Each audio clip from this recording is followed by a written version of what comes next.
আমরা এই কলেজের এই হাসপাতালের ডাক্তারবাবুরা এবং আমাদের সহকারী স্টাফরা আজকে এসছি, আপনাদের সবাইকে নমস্কার জানাই।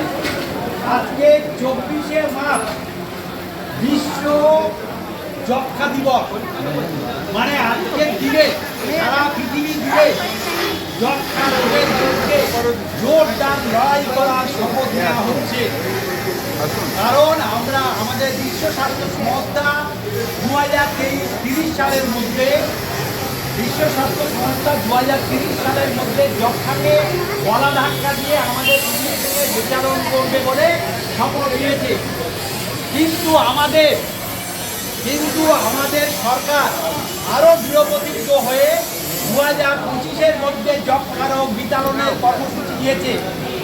এবং আমরা পশ্চিমবঙ্গ সরকারের স্বাস্থ্য বিভাগের সমস্ত কর্মচারীরা এই যুদ্ধে সরকারের নির্দেশ মেনে ঝাঁপিয়ে পড়েছি। এবং আমরা সরকারি কর্মচারীরা, বেসরকারি স্বাস্থ্যকর্মীরা, স্বেচ্ছাসেবী সংগঠন এবং যেসব ডাক্তারবাবুরা তাদের নিজস্ব চেম্বারে রুগী রাখে, সবাই মিলে আমরা জোরদার লড়াই করে যক্ষ্মা রোগের চুটিকে ধরেছি। তার এখন দম নেওয়ার অবস্থা নেই। কিন্তু আপনারা জানেন যে কোনো শত্রু যখন কোণঠাসা হয়ে যায় বা তার দেয়ালে পিঠ থেকে যায়, তখন সে নানা রকম অন্য কৌশল অবলম্বন করে আমাদের অন্য শত্রুর সঙ্গে হাত মিলিয়ে জোরদার আক্রমণ করার হাতিয়ায় থাকে। তার কৌশল পাল্টে ফেলেছে। যক্ষ্মা রোগের জীবাণু তাদের মধ্যে একটা গোত্র তৈরি করে ফেলেছে, যে জীবাণুগুলো যক্ষ্মা রোগের ওষুধের প্রতিরোধ করে তুলেছে। যক্ষ্মা রোগের সাধারণ ওষুধে তাদের হয় না। সেই যক্ষ্মা হলে আরো বেশি সংখ্যক, আরো বেশি পার্শ্ব প্রতিক্রিয়ায় অনেকগুলো ওষুধ দীর্ঘদিন ধরে খেয়ে যেতে হয়। সেই জন্যে আমাদের এই যক্ষ্মার লড়াই করার জন্য আপনাদের সহযোগিতা দরকার। আপনাদের সহযোগিতা ছাড়া এই লড়াই সম্পূর্ণ হবে না। যেরকম আমাদের সঙ্গে আমরা সহযোগিতা আমরা চাইছি, আপনাদের করণীয়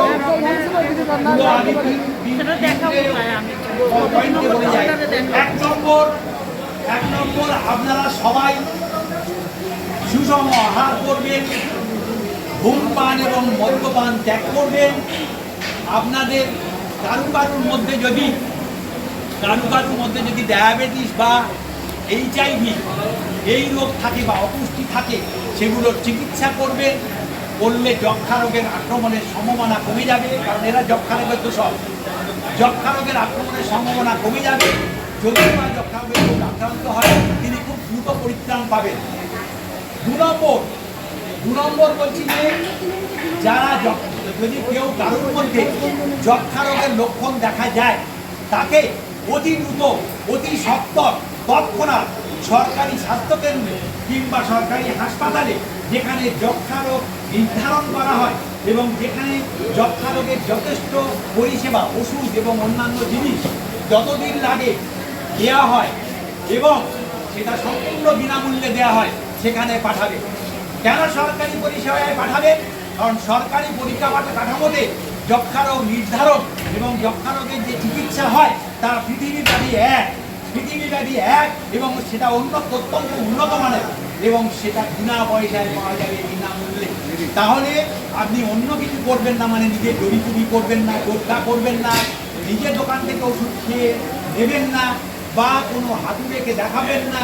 এমনকি যেসব ডাক্তারবাবুরা প্রাইভেটে নিজের চেম্বারে রুগী রাখেন, তাদের কাছে যাবেন না, প্রাইভেট হাসপাতালে যাবেন না। কারণ সেখানে আপনার এই রোগ নির্ধারণ এবং ওষুধ বিনামূল্যে পাওয়া যাবে না। আপনি হয়তো কিছুদিন পকেটে টাকা খরচা করে দিতে পারবেন, খরচ বহন করতে পারবেন, কিন্তু আলটিমেটলি আপনি পারবেন না। তাহলে আপনার চিকিৎসা শেষ করবে এবং যক্ষ্মা রোগ কিন্তু মারাত্মক আঘাত ধারণ করবে। ওকে, তাহলে এই হচ্ছে আমাদের কেন আমরা আসতে বলছি সরকারি পরিষেবায়, এই জন্য আসতে বলছি। ঠিক আছে। আর সরকারি পরিষেবায় এসে যক্ষ্মা রোগ যদি ধরা পড়ে, তাহলে ডাক্তারবাবু যেভাবে বলবে, যতদিন বলবে ততদিন ওষুধ খেয়ে গেলে আপনার মুক্তি নিশ্চিত। এবং বলে রাখি, সরকারি পরিষেবায় এর জন্য কোনো রকম পয়সা করি লাগে না এবং এই পরিষেবার চিকিৎসা রোগ নির্ধারণ অত্যন্ত উন্নত মানের। এবার বলি তৃতীয়ত কী করবে? তৃতীয়ত করবেন যে যারা যক্ষা রোগে আক্রান্ত, তাদেরকে দূরে সরিয়ে দেবেন না। তাদের সঙ্গে কোলাকুলি করতে বলছি না, কিন্তু তাদের সঙ্গে যোগাযোগ রাখবেন, তার খোঁজ খবর রাখবেন। ধরুন আপনার কোনো প্রতিবেশী, আপনার বন্ধু বান্ধব, সে যদি যক্ষা রোগে আক্রান্ত হয় তাহলে তার খোঁজ নেবেন, তার অগ্রগতি কেমন ঘটছে তাকে লক্ষ্য রাখবেন, তাকে দূরে সরিয়ে দেবেন না। কারণ সে যদি অবহেলিত হয়, তার যক্ষা রোগ যদি ভয়ঙ্কর আকার ধারণ করে তাহলে সে কিন্তু সংক্রমণ বাড়িয়ে দেবে। তাহলে এবারে বলি যক্ষা রোগের লক্ষণ কী কী লক্ষণ দেখলে আপনি অভিযুক্ত সরকারি হাসপাতালে বা স্বাস্থ্যকেন্দ্রে যাচ্ছেন। প্রথম আপনি যদি লক্ষ্য করেন যে আপনি খুব দুর্বল হয়ে পড়ছেন, আপনার ওজন কমে যাচ্ছে, কিংবা রাতে ঘুমোবার সময় আপনার ডেঙ্গু বা জামা ভিজে যাচ্ছে, অথবা আপনার বুকে যন্ত্রণা হচ্ছে। আরও তখনও যদি নেগলেক্ট করেন, তখন যদি অবহেলা করেন, তাহলে যখন যদি আরও একটু ঝাঁকি দিয়ে আপনার শরীরে বসে, তাহলে আপনি দেখবেন যে আপনার ছোটবেলা জ্বর আসছে, অল্প অল্প জ্বর আসছে, আপনার 2 সপ্তাহ বা তার বেশি ধরে কাশি হচ্ছে, কাশির সঙ্গে রক্ত বেরোচ্ছে, অথবা আপনার শ্বাসকষ্ট।